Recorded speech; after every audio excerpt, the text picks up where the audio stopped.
last we left you, we were traveling in the Olympic Peninsula on a road trip in a Tesla Model S, and we were having a great time doing plein air painting.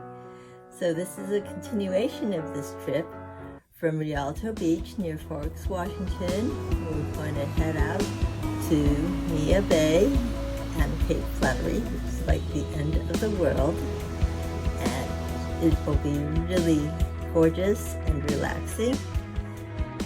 And here we are with our trip plan, in which we'll be headed from Neah Bay and then headed to Lake Crescent and doing some plein air painting and art creation at Madison Falls and staying at Colette's B&B in Port Angeles. After we left Rialto Beach in Forks, Washington, we found this really cute restaurant in Clallam Bay. And here we are discovering this album from Jimi Hendrix, including his famed Star-Spangled Banner performance in Woodstock.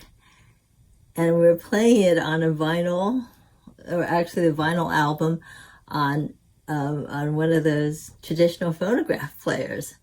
It was kind of a weird experience, I have to say, but it really made me appreciate why the Star-Spangled Banner guitar performance of Jimi Hendrix has been considered such a classic. Our next stop was the Makah Museum in Neah Bay, which is actually on the reservation of the Makah Native Indian tribe.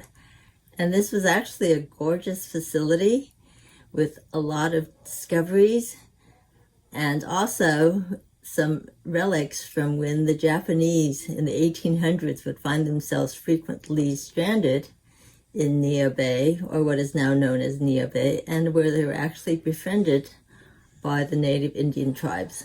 Befriended and sometimes taken into as slaves, but otherwise they were given a living after their unhappy landing on the shores of Washington State.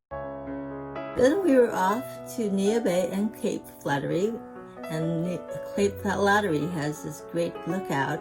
That's an easy hike from the National Park Service parking lot, which is actually operated by the Makah Indian tribe. It really is a gorgeous view from the Cape Flattery lookout, and you can not only see the oceans, but you can also see the geological structures that is typical of the Oregon and Washington coast. Our next stop was the Colette's Bed and Breakfast in Port Angeles, and this is a place that we actually love, not only because they have a Tesla charger, but because the rooms are exquisite and the gardens are unbelievably beautiful. Our stays in Port Angeles usually include stops at a grocery store that we really like called the Sunny Farms Country Store in Sequim, Washington. Not only do they have a lot of sandwiches that you can take with you, but they have provisions to bring back to your room, and you can also order lattes. Our next stop was Madison Falls, where we were planning to take a very short 5-minute hike that would take us right to the falls. We're here at Madison Falls in the Olympic National Forest near the Elwha River.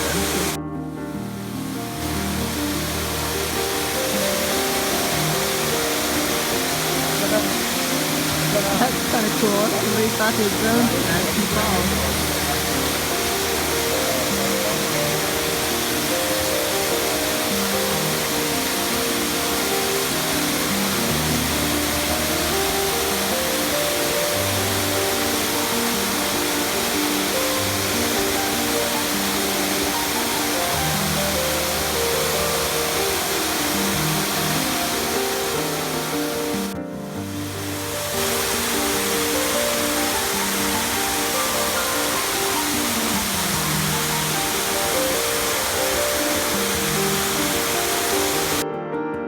And we were also going to bring along some art supplies so that I could do a pastel drawing and Ted could do a plein air painting.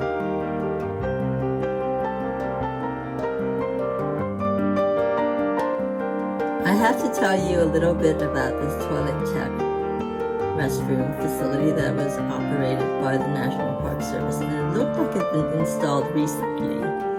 It's really fascinating to me how they can provide these great facilities and how they're continuing to innovate such that the facilities are more comfortable for visitors to the park.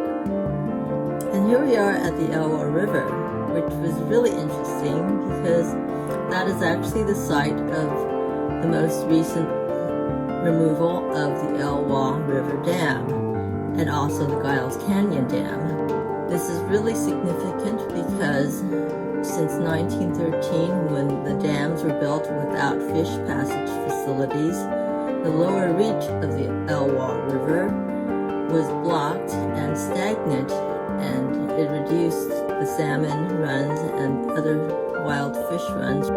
The Makah Indians were actually really dependent upon the salmon runs and the fish runs and the wildlife and the living river for their habitat and for their lifestyle, which was their foraging lifestyle.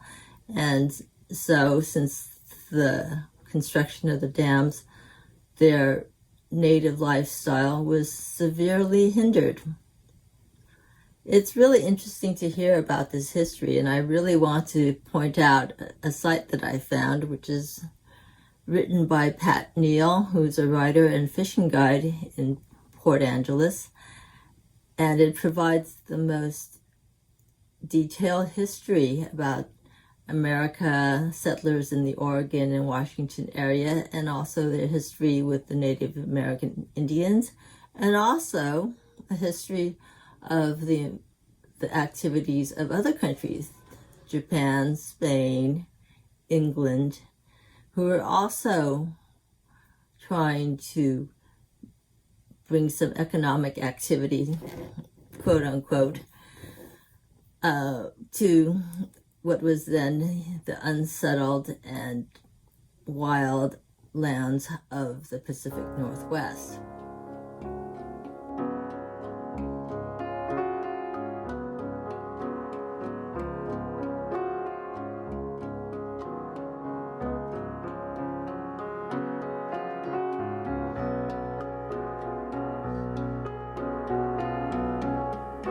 What is great about these trips is not only do we have a chance to spend our time in the great outdoors, but we also create art, and there's a tremendous amount of personal satisfaction in being able to capture your memories in the national park or in the midst of pristine nature in the form of paintings that you can take home with you. Our next stop was at the Lake Crescent Lodge. Here in the lounge at the Lake Crescent Lodge, actually really cool, really classic Northwest place to hang out. This is another destination that I would highly recommend that's also part of the Olympic National Forest and Olympic National Park. It's not only a lodge with a bar and a gift shop and a great restaurant, it also has a place where you can take a pickup game of chess and, in my case, sip an Irish coffee while you're totally stressed out about not being totally humiliated in playing chess.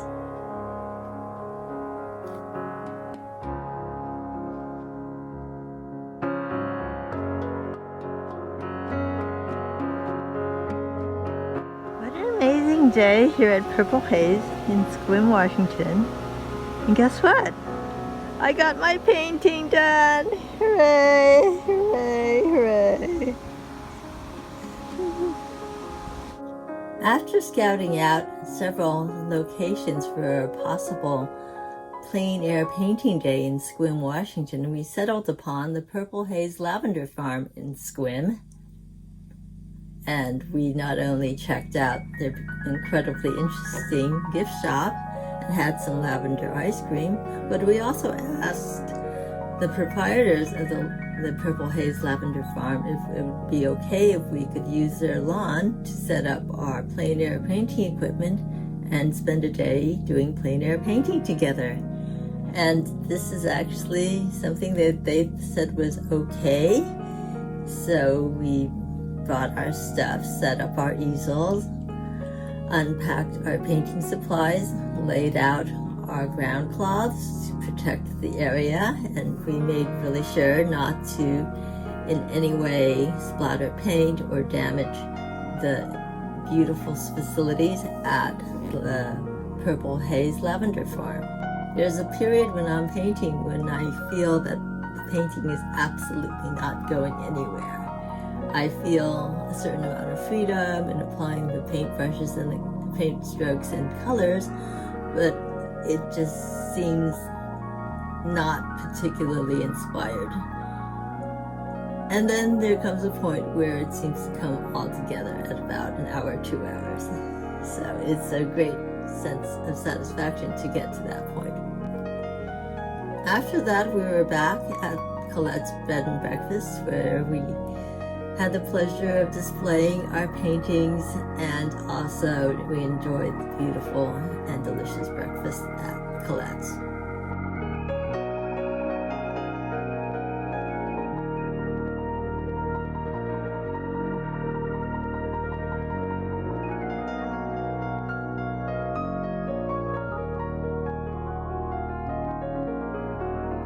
Thanks for watching, and we'll see you next time.